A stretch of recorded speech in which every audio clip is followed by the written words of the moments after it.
Cinema শেষ হয়ে যাওয়ার পর অলমোস্ট 20 মিনিটস হয়ে গেছে, আমি এখনও শকে রয়েছি। কথা বলছি ছাওয়া সিনেমাটারই, which is directed by Laxman Utekar, এবং যা স্টার কাস্টে রয়েছে ভিকি কৌশল, অক্ষয় খান্না এবং রশ্মিকা মান্ডেকর। তো প্লটটা নতুন করে বলার কিছু নেই। মুঘল সম্রাট অরঙ্গজেবের সঙ্গে ছত্রপতি শিবাজির ছেলে ছত্রপতি সম্ভাজির যে লড়াইটা হয়েছিল সেই নিয়ে গল্পটা। এবার সিনেমাটা শুরু হচ্ছে না ভীষণ ওকে ঠিকঠাক নোট দিয়ে শুরু হচ্ছে, শেষ 1 ঘন্টা লিটারাল গুজ বম্বস দিয়েছে আমাকে।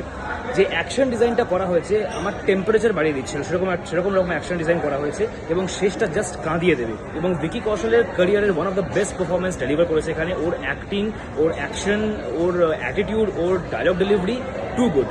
তার সঙ্গে তাল মিলিয়ে অক্ষয় খান্নার অ্যাক্টিং। এবার এই দুজনের সঙ্গে রশ্মিকা একটু পিছিয়ে, বাট রশ্মিকার পারফরমেন্সও আমার ঠিকঠাক ভালোই লেগেছে। এবার নেগেটিভ না চাইলেও যেটা হয়েছে সেটা হচ্ছে সম্ভাজিকে এখানে খুব একজন ব্রেভ, একজন বীর যোদ্ধা হিসেবে দেখানো হয়েছে, একজন ভালো রাজা হিসেবে দেখানো হয়েছে। কিন্তু তার যে হিউম্যান অ্যাসপেক্টটা, অ্যাজ আ হিউম্যান তিনি কেমন ছিলেন, তার সঙ্গে তার যে সভাসদ তাদের সম্পর্ক কেমন ছিল, তার সঙ্গে তার ওয়াইফের সম্পর্ক কেমন ছিল, এই জিনিসগুলোকে অত ভালো করে দেখানো হয়নি। আরেকটু বেটারভাবে দেখানো যেতে পারতো। এবং সিনেমাটা শুরু হয়ে একদম হাই ভোল্টেজ অ্যাকশন দিয়ে শুরু হচ্ছে এবং তার যে বিল্ড আপটা দরকার ছিল সেটা কোথাও গিয়ে সামান্য একটু মিসিং বলে আমার মনে হয়েছে। বাট সিনেমাটা কিন্তু খুব খুব ভালো লেগেছে আমার। 4 out of 5 stars from my side. This is RJ Rit from Friends FM. Thank you so much for watching.